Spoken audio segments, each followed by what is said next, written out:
Ismael vive en Namtake, una ciudad en la costa. Es el lugar en el que tarde o temprano todos los hombres sienten la necesidad de subirse a un barco y largarse más allá del fin del mundo. Él mismo ya tiene experiencia tras haber sido marinero en varios barcos mercantes, pero algo dentro de él lo llama hacia un nuevo tipo de aventura, por lo que decide que su siguiente viaje será en un barco ballenero, sin saber que esa decisión le hará descubrir formas de vida extrañas, el fondo más bajo de la locura, el significado más profundo de la palabra destino, y lo llevará a casarse con un hombre caníbal. Resumen de Moby Dick de Herman Melville. Ismael se dirige a una posada en la que ve un cuadro de una ballena imponente y tras preguntar por una habitación, el posadero le dice que todas están ocupadas, pero que si quiere puede compartir habitación con un arponero negro. Ismael acepta y le sirven su cena en lo que espera a conocer a quien será su compañero de cama esa noche. Durante la espera escucha que acaba de llegar un barco que lleva 3 años en alta mar, por lo que todos los tripulantes del mismo llegan queriendo gastar todo su dinero y disfrutar de placeres. Ismael se impacienta porque su compañero no llega y el posadero le dice que dicho hombre vende cabezas humanas disecadas, que tiene el cuerpo lleno de tatuajes y que viene de una tribu caníbal. Al escuchar esto, Ismael decide quedarse a dormir en el comedor, pero todo el lugar le es tan incómodo que sabe que no podrá dormir ahí, por lo que decide ir a la habitación del arponero, esperando que este pase toda la noche fuera. Sin embargo,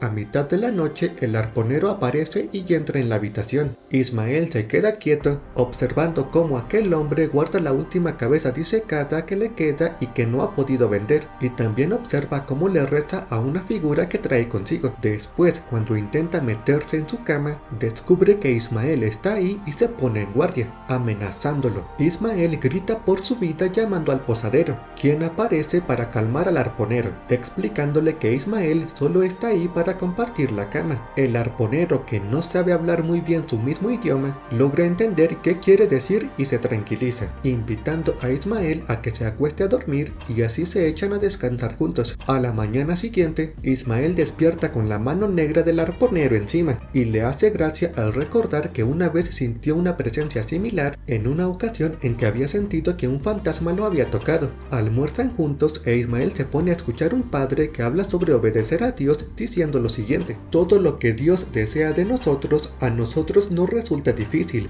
Por eso mismo es habitual que Él desee ordenarlo las cosas antes que intentar persuadirnos. Si obedecemos a Dios, nos desobedecemos a nosotros mismos, y en esa desobediencia residen las dificultades que se plantean en nuestra alma a la hora de obedecer a Dios. Esto es un presagio sobre lo que les ocurrirá a los personajes más adelante en cuanto a su sentido del deber y del destino. Ismael se vuelve amigo cercano del arponero, llamado Quick, quien en su limitado entendimiento del idioma le dice a Ismael que ahora ellos están casados. Ismael lo narra así: él de pronto apoyó su frente contra la mía, me agarró por la cintura y dijo que a partir de ese momento estábamos casados.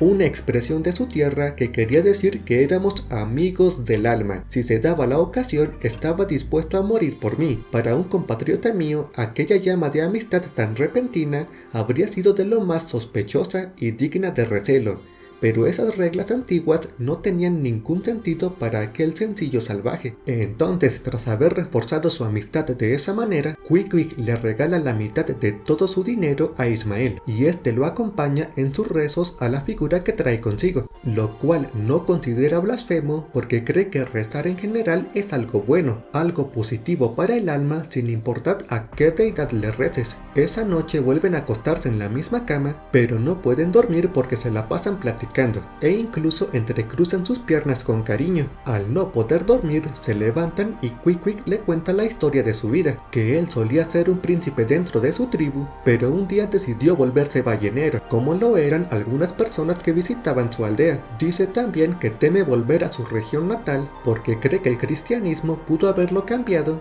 de modo que ya no se reconozca entre los suyos. Ismael y Quick deciden viajar juntos, y en el primer barco al que se suben, un tipo se burla de Quick de forma despectiva, esto por su aspecto físico, por lo que él se venga lanzándolo por el aire. El capitán aparece y amenaza amenaza a Quick acusándolo de salvaje, pero cuando el tipo que intentó discriminarlo se cae por la borda y casi se ahoga, Quick es el único que se lanza para salvarle la vida. Todos, incluido el capitán, lo reciben de vuelta con admiración. Para su siguiente embarcación eligen el Pequod, el barco del que hablamos antes que había llegado a tierra después de 3 años y que iba a volver al océano casi de inmediato. La persona que los recluta primero intenta espantarlos, advirtiéndole a Ismael que cazar ballenas no es como todos los demás trabajos mercantes que ha tenido, que acá arriesgará la vida y que las ballenas más que animales son demonios. Le dice que incluso su capitán, llamado Ahab, siendo un marinero con decenas de años de experiencia, hace poco perdió una pierna por culpa de una ballena. Pero aún escuchando todo eso, Ismael y Quick se enlistan en la embarcación. Llegados a este punto, cabe recalcar que esta novela se toma un montón de tiempo en explicar datos técnicos sobre las ballenas y sobre los barcos balleneros, lo cual abarca la mayoría de páginas, pero haciendo un resumen de los datos más importantes tenemos que, número 1, los barcos balleneros se componen de una nave principal y varios botes que son los que se usan para cazar a las ballenas cuando divisan una. Dichos botes siempre son liderados por un hombre cada uno, mientras que el capitán suele quedarse en la nave. Número 2. La cacería de ballenas se basa en alcanzar a las ballenas con el bote y lanzarle arpones, mismos que, para poder frenar a la ballena, están sujetas al bote con una especie de cuerda resistente, la cual abraza la totalidad del bote por todos sus rincones, y dicha cuerda se llama estacha. Número 3. Es común que 2 barcos balleneros se encuentren en el océano, y cuando esto sucede, normalmente son amigables entre ellos, y se intercambian información sobre las ballenas, llegando incluso a visitar el barco ajeno para comer y beber algo. Respecto a las ballenas, hay cientos de datos y clasificaciones que el autor nos entrega como si fuera una enciclopedia más que una novela, pero algunos datos importantes que son necesarios para poder entender lo que viene a continuación son estos. Número 1. La cabeza de las ballenas constituye la mayor parte de su cuerpo, y estas contienen un área muy grande entre el cráneo y la piel que da al exterior. Esta área está conformada por carne y grasa, de modo que sus cabezas no son duras, sino más bien acolchadas, y con ello pueden soportar choques con muchísima fuerza. Número 2. Las ballenas solo necesitan respirar una séptima parte de su tiempo, lo que significa que pasan la mayoría del tiempo sumergidas. Número 3. Las ballenas se cazan porque de ellas se extrae una sustancia que luego se convierte en aceite, el cual en aquellos años era indispensable para poder tener luz en los hogares. Número 4. Algunos datos ya no tan importantes, pero cuando menos curiosos, son que las ballenas principalmente comen calamares. Su vida amorosa consiste en harems, es decir, un mismo macho posee varias esposas, e incluso llegan a pelear a cabezazos con tal de no perder a una de ellas, y aunque en teoría se consideran peces, se diferencian de ellos en que las ballenas poseen pulmones y sangre caliente, además de poseer una cola horizontal, y los chorros de agua que lanzan son verticales. Dicho esto, volvamos a la historia. El capitán Ahab había perdido la pierna por nada más y nada menos que Moby Dick, la ballena blanca más grande y poderosa, que nadie ha podido cazar, y hay gente que cree que solo es un mito, pero para Ahab no. Él la vio de frente y ahora quiere volver a buscarla para vengarse por lo que le hizo. Su odio hacia Moby Dick se describe así. Para el enloquecido Ahab, Moby Dick encarnaba todo lo que es capaz de atormentar y provocar locura, todo lo que trastoca las cosas, toda la verdad contaminada de malicia, todo lo que enturbia la mente, todo el sutil demonismo de la vida y del pensamiento, todo el mal absoluto. Así que, como iremos viendo, la cacería de Moby Dick no solo será una historia de venganza por una pierna perdida, sino un viaje inclinado hacia la locura que nos revelará más sobre ambiciones y dolores internos que de una ganancia física. Por debajo de Ahab, el primer oficial es Starbuck, un tipo supersticioso y muy recto que prefiere hombres miedosos a valientes. Esto porque los primeros le tienen mucho respeto a las ballenas, y como veremos más adelante, tendrá varios encontramientos con Ahab por no tener cautela en su liderazgo. El segundo oficial es Staub, un sujeto más bien despreocupado, muy gracioso, pero que puede llegar a ser frívolo. El tercer oficial es Flash, alguien muy fuerte físicamente y que es muy honorable en lo que respecta a la caza de ballenas, y quien también es descrito como alguien que tiene un apetito que no se satisface nunca. Cada uno de ellos lidera uno de los botes que se usarán para cazar a las ballenas, y además de ellos hay otros miembros de la tripulación de los que hablaremos más adelante. Ismael y Quick suben al barco, y cuando por fin ven por primera vez a Ahab, no solo les llama la atención la falta de su pierna, sino sobre todo que es un capitán muy imponente e inflexible.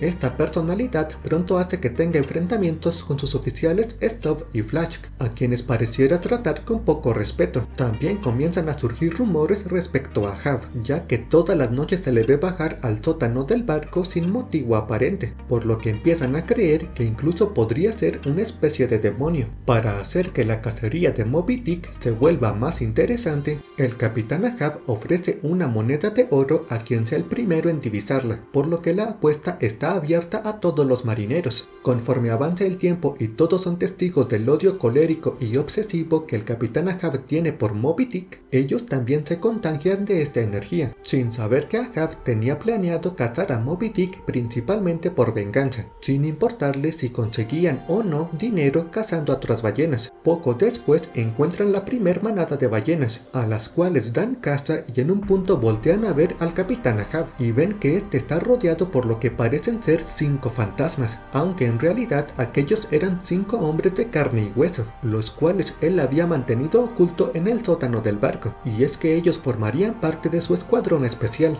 y solo hasta entonces los sacó a bordo. Durante esta primer cacería, Ismael y Quick casi se pierden en su bote, pues se alejan tanto de la nave principal que terminan a la deriva. Sin embargo, logran dar de vuelta con la nave, y una vez arriba de esta, Ismael siente que ha vuelto a nacer, además de darse cuenta que nadie logró darle caza a ninguna ballena. Otro aspecto importante de esta novela es que a lo largo de la misma, los tripulantes del Pequod se van encontrando con varios barcos, que han tenido experiencias diferentes en cuanto a la caza de ballenas. Cada uno de estos barcos representa simbólicamente una advertencia para lo que les avecina en su viaje y las consecuencias de no rendirse ante el mismo. El primero de los barcos con el que se encuentran es el Goni, un barco de humildes pescadores a quienes Ahab les pregunta si han visto a Moby Dick, pero cuando el capitán del Goni les intenta responder, el altavoz que traía en la mano es golpeado por una fuente de viento, que hace que se le caiga en el océano. Ambos barcos se despiden sin poder comunicarse, y los tripulantes del Pequod ven aquello como un mal presagio en lo que respecta a Moby Dick. El siguiente barco al que se encuentran es el Gam, con quienes sí hacen una visita de barco a barco, socializan e intercambian noticias, pero lamentablemente no tienen ninguna información que darles en lo que respecta a la ballena blanca. El tercero es el Town Hall, un barco que sufrió una anécdota desastrosa con Moby Dick. Resulta que en dicho barco había un oficial de rostro y cuerpo feos, quien tenía envidia de uno de sus hombres llamado Steelkill, ya que este era guapo y de buen cuerpo. Debido a esta envidia, intentó humillarlo poniéndolo a barrer la cubierta, una tarea que normalmente se les impone a los marineros novatos, y no a alguien experimentado como él. Steelkill se lo toma como ofensa y se niega a hacerlo, por lo que el oficial amenaza con azotarlo. Steelkill se pone a la defensiva y le dice que si se atreve a tocarlo con el látigo acabará con él. El oficial se deja llevar por un impulso y le toca el rostro con el látigo, por lo que Steelkill le da un golpe con el que casi le aplasta la cabeza. El capitán castiga a Steelkill encerrándolo en el sótano, junto a otros que se unieron a su revuelta de no dejarse azotar, pero poco a poco los demás lo traicionan y vuelven al trabajo, dejando a Steelkill a merced de un castigo del capitán, quien lo ata a un mástil y se queda a punto de azotarlo, pero Steelkill le susurra una advertencia y por eso se retracta. Es entonces que aparece el oficial envidioso vendado de la cabeza, y aunque Steelkill le hace la misma advertencia secreta que le hizo al capitán, al oficial no le importa y lo azota igualmente. Poco después el barco se encuentra con Moby Dick, el cual los ataca con fuerza y hace que el oficial envidioso se caiga del barco,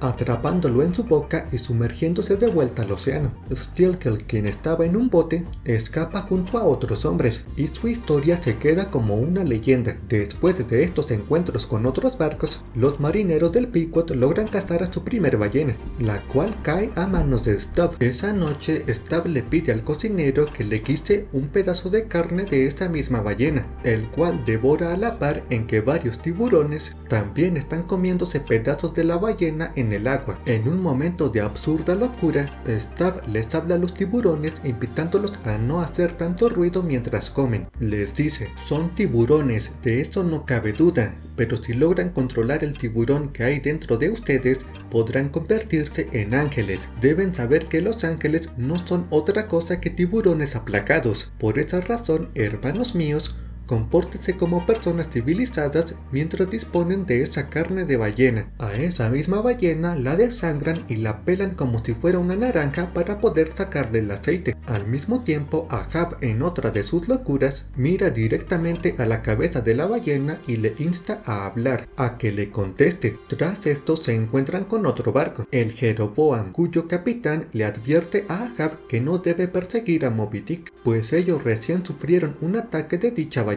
y tuvieron suerte de haber perdido solo a un hombre, pero le advierte que esa ballena es imposible de cazar. Ahab hace caso omiso a esta advertencia. Mientras continúan sacando aceite de la ballena que cazaron, un marinero llamado Tashtego cae en el enorme hueco de la cabeza de la ballena y solo Quick es capaz de salvarle la vida. Se hace un símil de cómo un hombre puede morir dentro de la cabeza de una ballena, así como otros que se van de este mundo se mantienen vivos en la cabeza de otros hombres también. El siguiente barco que se topan es el Virgin, el cual es capitaneado por un hombre que tiene prisa por subirse al Pequod, y es que han tenido tan mala suerte en la caza de ballenas que incluso se les acabaron las reservas de aceite que tenían en el barco, por lo que piden un poco para poder iluminarse en las noches. Cuando dicho capitán vuelve a su barco, ambos barcos divisan a una ballena discapacitada, pues tiene un muñón en lugar de una de sus aletas, y empiezan a competir para cazarla. Los marineros del Pequod tachan de mal agradecidos a los otros por hacerles competencia luego de que les hayan regalado aceite, aunque al final son nuestros protagonistas quienes logran darle caza a la ballena discapacitada. Sin embargo, cuando intentan subirla para hacerle lo mismo que a la otra, uno de los marineros quiere hacerla sufrir solo por malicia, por lo que la pincha con un arma para ver su dolor. La ballena termina de fallecer, pero sucede algo extraño, y es que pareciera que esa falta de respeto al final que cometió el marinero afectó en algo la voluntad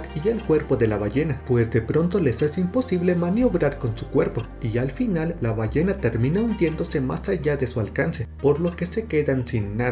Pasa bastante tiempo antes de que logren encontrar a la siguiente manada de ballenas, y es que el hecho de que viajen en manadas es precisamente el porqué de que sean tan difíciles de cazar, pues están poco esparcidas. Les dan caza y logran atrapar a una. El siguiente barco que se topan es el Bouton de Rose, o Botón de Rosa, un ballenero comandado por un capitán inexperto y que solo han podido subir a bordo el cuerpo de una ballena que murió por causas naturales. Lo malo de hacer eso es que el olor es insoportable, pues el cuerpo ya se encontraba en putrefacción, y además es muy poca la cantidad de aceite que se puede sacar de una ballena así. Sin embargo, aunque uno de los marineros es consciente de esto, tienen que seguir trabajando con dicho cuerpo porque el capitán así lo ordena. En tanto, el muy gracioso de Stab se aprovecha de que ese capitán no habla su mismo idioma y se pone de acuerdo con su marinero para engañarlo. Stab le dice en su cara que lo considera más un payaso que un capitán y que debería volver a tierra, pero el marinero traduce esto al capitán como que una ballena putrefacta supuestamente provocó una infección en un barco que Stab vio antes y que por ende le recomienda que se deshagan de su ballena cuanto antes. El capitán inexperto se alarma y hace caso del consejo, tras lo cual le quiere invitar a Stab una noche de bebidas en agradecimiento, pero Stab le dice al marinero que no puede aceptar una invitación de alguien a quien recién acaba de engañar. Una vez tiran el cuerpo de la ballena al agua, Stab les dice que alejará el cuerpo de la ballena de ellos para hacerles el favor, pero en realidad se queda con dicho cuerpo porque él sabe de la existencia de una sustancia además del aceite que se puede sacar de ella y que también es muy valiosa, y se aprovecha de la situación para quedársela. El Samuel Enderby es el siguiente barco con el que se encuentran, y de él aparece un capitán que vivió una experiencia parecida a la de Ahab con Moby Dick,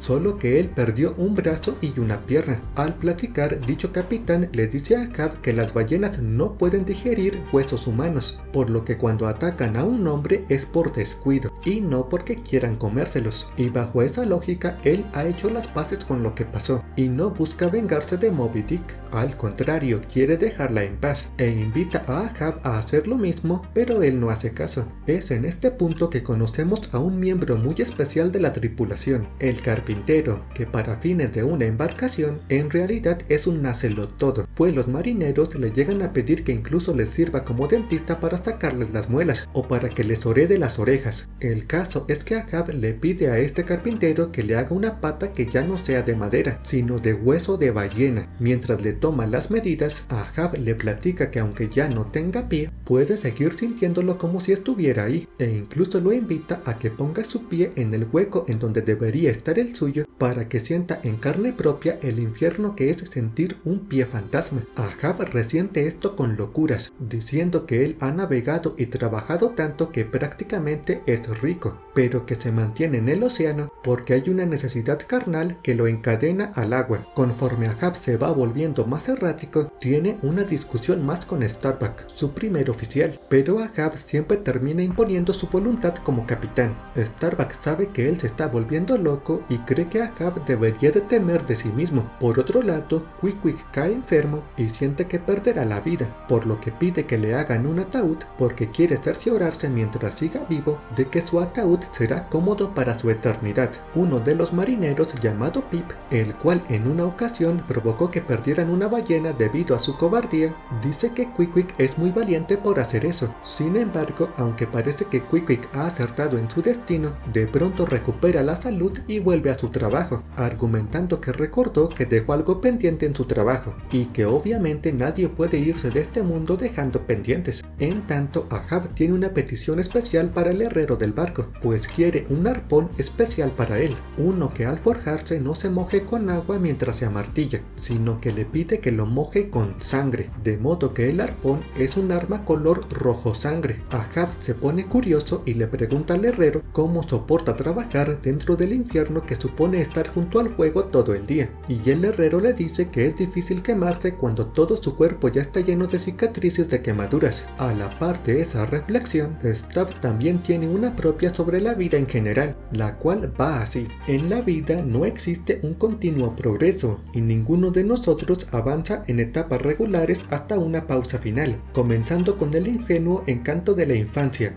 la despreocupada calentura de la adolescencia y su fe, la duda de la juventud, el destino común, y a continuación el escepticismo y tras él la incredulidad. Finalmente nos acabamos deteniendo en el descanso meditativo de la virilidad de Luviera. El siguiente barco con el que se encuentran es el Bachelor, uno que va de camino a tierra tan lleno de aceite de ballena que incluso llenaron los recipientes del cocinero. Viajan como si en lugar de un barco estuvieran en una fiesta, y al preguntarle sobre Moby Dick, el capitán dice que nunca la ha visto y que incluso no cree en su existencia. Dicho capitán invita a Ahab a subir a festejar y pasar un buen rato en su barco, pero él se niega. Cuando el Bachelor se aleja, todos los marineros del Pequod lo ven marchar con recelo. Poco después del encuentro con el Bachelor, Ahab por fin comienza a cuestionarse si en verdad está haciendo lo correcto al obsesionarse con Moby Dick, pero estos pensamientos no lo detienen y se convence a sí mismo de que debe seguir adelante hasta donde le dé la vida. Una noche, Starbuck se da cuenta de que Ahab los está guiando hacia una tormenta y habla con Stav diciendo que deberían de tomar el control de la nave y volver de una vez por todas a tierra. En tanto, Ahab enloquecido le grita a la tormenta diciendo que es Dios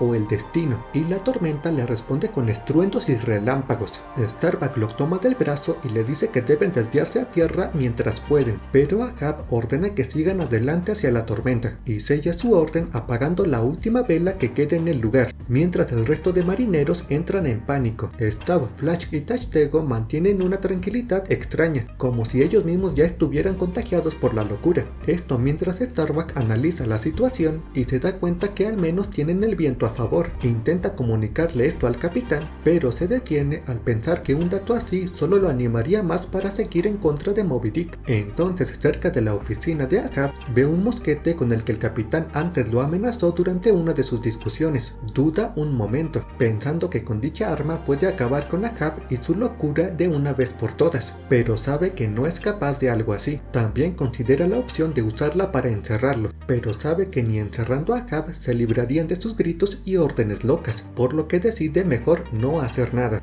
En tanto, Ahab, que había tomado al miedoso de Pip como una especie de pupilo, lo contagia de su locura y ambos se regocijan y conmueven en ella, tomándose de las manos. Después Ahab le ordena al carpintero que deshaga el ataúd de Quick para hacer un barril, cosa que enoja al carpintero porque siente que lo traen como si estuviera remendando ropa, pero con madera. El Pequod se topa con el Rachel, un barco que tuvo un encuentro terrible con Moby Dick, durante el cual el hijo del capitán terminó en el océano, y llevan largo tiempo buscándolo. El capitán del Rachel le pide ayuda a Pequod para que le ayuden en su búsqueda, pero Ahab se niega, alegando que ellos deben seguir en su propia búsqueda de Moby Dick. Continuando con su descenso en la locura, Ahab le agradece a su pupilo Pip por su fidelidad y le pide que tome su lugar en la cabina, diciéndole que mientras esté ahí sentado será como otro capitán, pero le pide que ya no lo siga a él, quien saldrá a la cubierta. Pip obedece y se queda encerrado en su propia locura, escuchando los pasos del capitán por encima de él y viendo que, aunque la puerta no tiene ningún tipo de seguro, él no consigue abrirla, pues su propia mente y las órdenes de Ahab se lo impiden desde el inconsciente. Ahab pasa días y noches sin comer, sentado en la cubierta como un fantasma. Durante la noche se moja por horas y cuando sale el sol en el día se deja secar por él, siempre inmóvil. No se sabe si es que siquiera duerme, y su cuerpo se empieza a convertir en solo piel y hueso. Aunque Starbuck le ha llevado la contra en múltiples ocasiones, Ahab un día le confía un puesto importante de vigía, y él se aposta en otro, en donde al subir un pájaro llega y se lleva su sombrero. El último barco con el que se encuentran es el Delight, cuyo capitán le advierte a Ahab que ningún arma puede acabar con Moby Dick, pero Ahab muestra orgulloso su arpón forjado con sangre. El otro capitán le dice que de 5 hombres que Moby Dick enterró al agua cuando se toparon con ella, solo pudieron recuperar el cuerpo de uno, pero como es de esperarse, esto no detiene a Ahab. Un día Ahab deja caer una sola lágrima en silencio y le platica a Starbuck que lleva 40 años siendo ballenero, que un día en que llegó a tierra se casó con una mujer y la embarazó, pero que prácticamente dicha mujer es una viuda y el hijo un huérfano de padre, pues nunca ha estado presente en sus vidas. Starbuck le dice que pueden volver a tierra, que él también tiene una familia que lo espera, pero Ahab dice que todos tenemos un destino y el suyo está en el mar. Le dice, son los cielos los que nos hacen girar en este mundo y nuestro destino es el timón. Y durante todo este tiempo siempre hay el mismo cielo y el mismo mar. Mira ese pez. ¿Por qué se ha obstinado en perseguir y atacar a ese pez volador? ¿A quién le corresponde dictar la sentencia cuando el que está sentado en el banquillo es el juez? Con lo cual da a entender que no entiende en qué consiste aquello que llamamos destino, ni quién o qué lo dicta, pero que sabe que existe y que todos debemos seguirlo. Es en este punto de la historia en que por fin Ahab logra divisar a Moby Dick, grita eufórico para que la persigan y dice que él se ha ganado el doblón de oro. Ahab mismo se monta en uno de los botes para cazarla, pero Moby Dick se sumerge en el agua, reapareciendo de pronto para abrir la boca enfrente del bote de Ahab. La cabeza de este queda a centímetros de la boca de la ballena, la cual de un mordisco destruye su bote y los demás tienen que espantarla para poder salvarlo. Enfurecido y con los ojos inyectados en sangre, Ahab vuelve a la nave y ordena que sigan con la persecución de la ballena. Tras perseguirla por un tiempo, Moby Dick vuelve a la superficie y se lleva a cabo el segundo enfrentamiento. Esta vez ataca de frente a sus botes, desde los cuales logran atinarle con 2 arpones, pero pareciera que Moby Dick así lo quería, pues con su fuerza descomunal logra arrastrar a los 2 botes, haciendo que se choquen entre ellos. En uno de estos viajaba Ahab, a quien tienen que volver a rescatar para regresarlo a la nave. Sube a ella derrotado y habiendo perdido su pierna de hueso de ballena, por lo que el carpintero le hace otra con los restos del barco que recién perdió. Se dan cuenta que uno de los marineros que estaba en uno de los botes que recién chocaron terminó enredado entre la estacha y lo han perdido. Starbuck le pide que ya desistan de esa cacería, pero Ahab está más dispuesto que nunca a continuar, argumentando que la ballena debe salir a la superficie por una tercera vez, como si la tercera fuera la vencida, y le pregunta a Starbuck si no tiene el valor para continuar, y este le responde que sí. Durante el tercer y último encuentro con la ballena, justo en el capítulo final, Ahab comienza dando una descripción de sí mismo. Ahab no piensa, solo siente, siente siempre. Es más que de sobra para un hombre, pensar es para los audaces, y solo Dios tiene realmente ese privilegio. El pensamiento es, o al menos debería serlo, algo tranquilo y frío, pero nuestros pobres corazones no pueden evitar sobresaltarse, y nuestros cerebros acaban haciendo demasiado ruido. Con esto da a entender que los seres humanos guían sus pasos más con arrebatos y corazonadas que con la cabeza. Por su parte, Starbuck alucina por creer que en un momento ve la mano de su hijo, y siente que su final está cerca. Cuando por fin Moby Dick sale por última vez a la superficie, Ahab se da cuenta de que en su espalda lleva arrastrando el cuerpo del marinero al que perdieron en la batalla anterior. Esto lo llena de furia y aún más al ver que Moby Dick se mueve lento, como si ya ni temiera a la persecución. Además de que va rodeada por varios tiburones que parecieran sus guardaespaldas. Los botes vuelven a bajar para darle caza, yendo a Ahab en uno de ellos. Esta vez tienen que lidiar también con los tiburones, y Ahab recibe el primer fracaso al reventarse la estacha de su bote. Ven entonces que esta vez Moby Dick no los ataca a ellos, sino que va directo hacia la nave principal, como si solo viera al Pequod como el único rival decente. Todos los de los botes se dirigen de vuelta a la nave para defenderla, y al ver que no llegará a tiempo, Ahab decide lanzarle su arpón ensangrentado, con el cual logra darle, pero Ahab sale disparado del bote por la inercia del ataque. El resto de los botes son testigos de cómo la nave empieza a hundirse, y Moby Dick se hunde junto con ella. Esto se convierte en un hueco dentro del mar, en donde todos es absorbido para hundirse en lo más profundo del océano, y cuando por fin el agua se ha tragado toda la escena, el mar vuelve a quedar tan quieto como siempre. En el epílogo del libro se cuenta que Ismael sí pudo sobrevivir gracias a que se aferró al barril que antes había sido el ataúd de Quick, el cual le sirvió como salvavidas, y que él fue el único que logró evitar la absorción que se llevó todo lo demás. Cuenta que se quedó a la deriva durante 24 horas y que al final fue rescatado por el Rachel, es decir, el barco que se quedó por ahí cerca buscando al hijo de su capitán.